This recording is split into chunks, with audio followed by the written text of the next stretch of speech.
Jangan lupa like, komen, dan subscribe channel YouTube TVRI Bengkulu, serta nyalakan lonceng notifikasinya.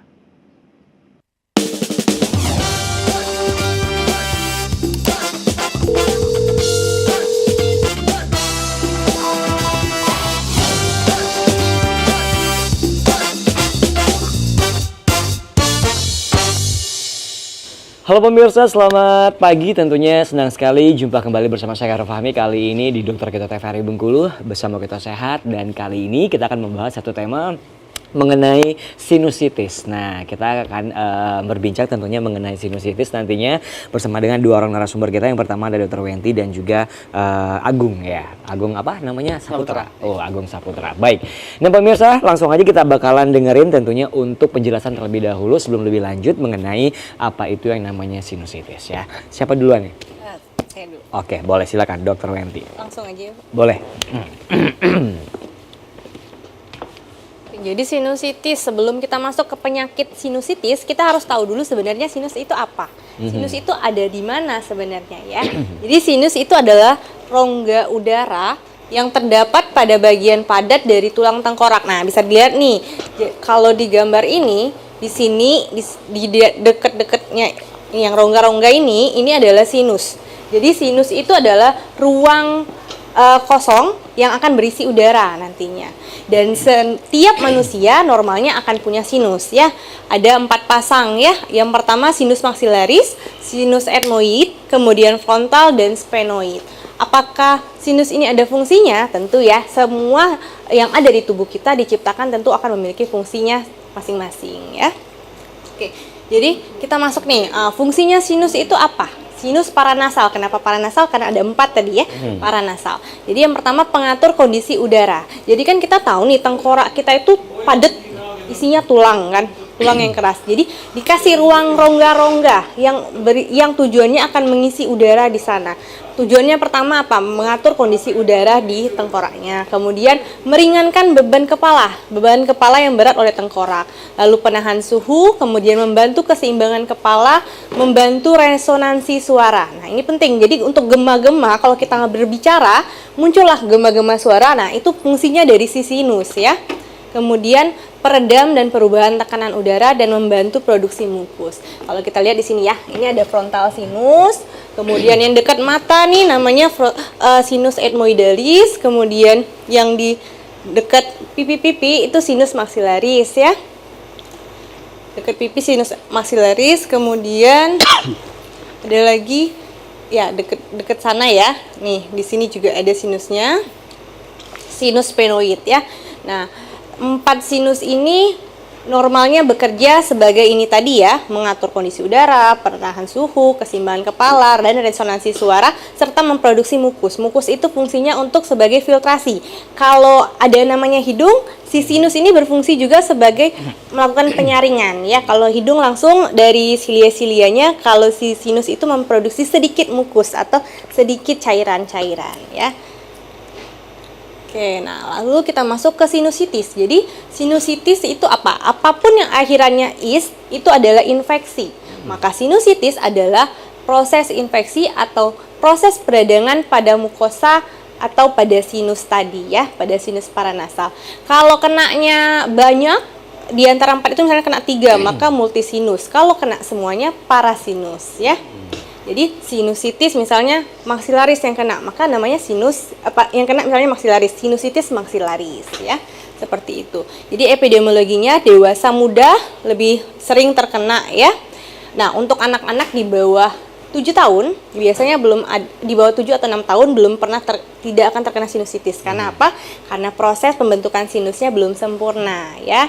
Nanti pas 7 tahun ke atas, nah baru bisa dia terpapar sama sinusnya juga ya. Oke, epidemiologinya di Amerika Serikat insidensi sinusitis sebanyak 31 juta ya penderita dari total penduduk atau kurang lebih 14% ya. Kemudian sekitar 5-40%-nya merupakan sinusitis kronik. Lebih sering dialami oleh wanita dan rentang usia paling sering adalah 30-50 tahun ya. Jadi ini yang sinus yang sehat nih maka tidak ada apa-apa isinya tadi ya, rongga udara saja ya. Nah, ketika dia terjadi sinusitis atau terjadi proses inflamasi peradangan, nah ini muncul nih ada sekret-sekret ya, bisa yang serus, yang jernih, atau bisa yang purulen yang sudah disertai dengan nanah-nanah. Nih terisilah dia. Maka ketika dia terisi si nanah-nanah ini, dia akan terjadilah proses peradangan atau proses infeksi atau proses inflamasi nantinya yang akan mengganggu kerjanya si sinus ya. Oke, etiologinya. Nah, banyak nih etiologinya. Jadi bisa disebabkan karena faktor alergi. Jadi kalau yang punya rinitis alergi, nah itu bisa nih pencetusnya dari kenapa? Kalau kita lihat rinitis alergi biasanya terjadi pembengkakan atau udem biasanya di hidungnya. Ketika udem itu dia akan menghambat aliran udara di sinus tadi. Sinus tadi kan harus pergerakan aliran udaranya harus lancar. Terjadinya hambatan di sana. Akhirnya stasis si sekret-sekretnya tadi ya. Kemudian bisa ketika dia tertutup atau misalnya terhambat, maka untuk terjadinya proses infeksi itu akan sangat tinggi ya, karena bisa menyimpan banyak sekali bakteri. Karena tempatnya tertutup, lembab, banyak cairannya ya, itulah bisa terjadi sinusitis nanti. Kemudian dari dentogen, infeksi gigi. Jadi kan paling dekat nih gigi ke rongga-rongga sinus tadi kan ada etmoid, ada maxillaris, paling atas frontalis ya. Jadi si infeksi gigi ini bisa mengandung bakteri-bakteri. Dia bisa naik ke atas nih, nah bisa menginfeksi sinus tadi. Ketika terinfeksi, maka terjadinya terperangkaplah si bakteri-bakteri di sinus yang harusnya kosong tadi ya, akhirnya berisi nanah, bisa berisi cairan serus ya. Kemudian infeksi dari tonsilitis ya bisa, atau faringitis, infeksi saluran pernapasan atas. Pokoknya sumber-sumber infeksi itu bisa menyebabkan atau mencetuskan terjadinya sinus atau sinusitis ya. Oke. Juga dapat terjadi akibat trauma langsung, barotrauma. Nah, trauma langsung ini misalnya pasiennya kecelakaan, terjadilah benturan di hidungnya, terjadinya bengkak di dalam hidung. Nah, bengkak ini menyebabkan aliran udara di sinus tadi terganggu. Akhirnya apa? Untuk terjadi proses infeksi akan semakin tinggi.